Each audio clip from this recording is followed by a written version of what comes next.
Hi అండి. అందరికీ నమస్కారం. Welcome to my channel. ఈ వీడియోలో ఏపీ ప్రభుత్వ పెన్షనర్లందరికీ ఇప్పుడే అందిన తాజా వార్త. పూర్తి సమాచారాన్ని అయితే వీడియోలో తెలుసుకుందాం. వీడియోని ఎక్కడే గాని స్కిప్ చేయకుండా ఎండ్ వరకు చూడండి. అప్పుడే ఇన్ఫర్మేషన్ పూర్తిగా అర్థమవుతుంది. వీడియో చూస్తున్న ప్రతి ఒక్కరు వీడియోకి లైక్ చేయండి ఫ్రెండ్స్. ఈ వీడియోని తోటి పెన్షనర్ మిత్రులతో అయితే షేర్ చేయండి. కొత్తగా మన ఛానల్ చూస్తున్నవారు సబ్స్క్రైబ్ చేసుకున్నట్లయితే వెంటనే మన ఛానల్‌ని అయితే సబ్స్క్రైబ్ చేసుకోండి. సో, దీని ద్వారా నేను చేసే ప్రతి ఒక్క వీడియో మీ వరకు రీచ్ అవుతుంది. ఇక ఆలస్యం చేయకుండా వివరాల్లోకి అయితే వెళ్ళిపోదాము. రాష్ట్రంలో విశ్రాంత ఉద్యోగులు మరియు ఉద్యోగుల ఆవేదన అండి.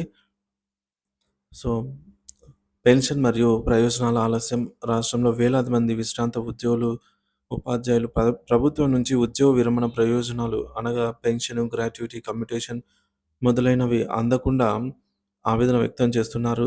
వారు రిటైర్ అయిన తర్వాత తమకు రావాల్సిన మొత్తాన్ని లెక్కలేసుకొని పిల్లల పెళ్లిళ్లు, ఇంటి నిర్మాణం మరియు ఇతర వ్యక్తిగత అవసరాల కోసం ప్రణాళికలు రూపొందించుకున్నారు. కానీ ప్రభుత్వం నుంచి ఈ మొత్తాలు సకాలంలో అందకపోవడంతో వారి పరిస్థితి అగమ్యగోచరంగా మారింది. నెలలు దాటిపోతున్నాయి, కానీ వారి చేతిలో డబ్బులు అందటం లేదు.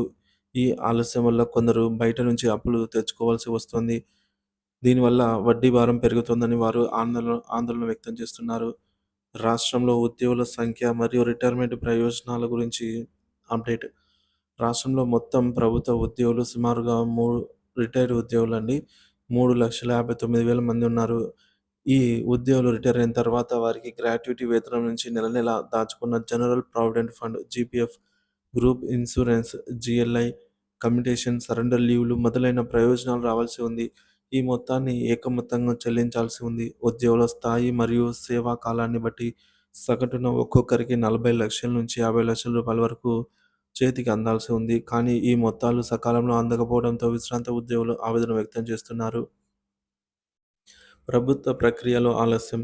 వాస్తవానికి ఉద్యోగులు పదవీ విరమణకు 4 నెలలు ముందుగానే ఈజీ కార్యాలయానికి తాము రిటైర్ కాబోతున్నామని ఈ విధంగా పూర్వకంగా సమగ్ర వివరాలు అందజేస్తారు. అయినా ఈ ప్రక్రియలో ఆలస్యం వల్ల కనీసం ఒక నెల తర్వాత కాకుండా 6 నెలలు, 7 నెలలు, 8 నెలలు గడిచినా కూడా రావాల్సిన మొత్తం రాకపోవడం వారు ఆవేదన వ్యక్తం చేస్తున్నారు.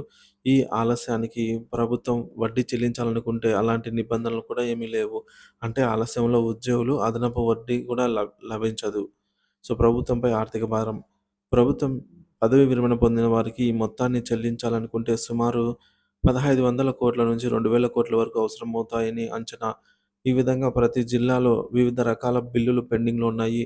కొత్త ప్రభుత్వం ఆర్థిక ఇబ్బందుల్లో ఉన్న విషయం వాస్తవమే. అయినా ఈ సమస్యను ఒక్కసారి కాకపోయినా విడతల వారీగా అయినా తీర్చాలని ఉద్యోగ సంఘాలు పలుమార్లు ప్రభుత్వానికి విన్నవించాయి. గతంలో ఉన్న ఆలస్యాలకు భిన్నంగా ఇప్పుడు వేతనాలు మరియు ఇతర ప్రయోజనాలను సకాలంలో ఇవ్వాలని ఉద్యోగ సంఘాలు ఒత్తిడి తీసుకొని వస్తున్నాయి. ఉద్యోగ సంఘాల డిమాండు. ఉద్యోగ సంఘాలు ప్రభుత్వంపై ఒత్తిడి తీసుకొని రిటైర్ అయిన ఉద్యోగులకు వేతనాలు మరియు ఇతర ప్రయోజనాలు త్వరగా చెల్లించాలని డిమాండ్ చేస్తున్నాయి. రాష్ట్రంలో ఉన్న వేలాది మంది పెన్షనర్లు మరియు విశ్రాంత ఉద్యోగులు ఈ విషయంలో ప్రభుత్వం త్వరితగతిన చర్యలు తీసుకోవాలని భావిస్తున్నారు. ప్రభుత్వం ఈ సమస్యను పరిష్కరించడం ద్వారా ఉద్యోగులు మరియు పెన్షనర్ల ఆత్మవిశ్వాసాన్ని పునరుద్ధరించుకోగలదు. రాష్ట్రంలో విశ్రాంత ఉద్యోగులు మరియు పెన్షనర్లు తమకు రావాల్సిన ప్రయోజనాలను అందకుండా ఉందని చెప్పి ఆవేదన వ్యక్తం చేస్తున్నారు. ప్రభుత్వం ఈ సమస్యను త్వరితగతిన పరిష్కరించి ఉద్యోగులకు మరియు పెన్షనర్లకు న్యాయం చేయాలని అందరూ భావిస్తున్నారు. ఈ విధంగా ప్రభుత్వ ఉద్యోగులు మరియు పెన్షనర్ల ఆశాభావాన్ని నెరవేర్చడం ద్వారా సామాజిక న్యాయాన్ని నెలకొల్పగలదు ప్రభుత్వం.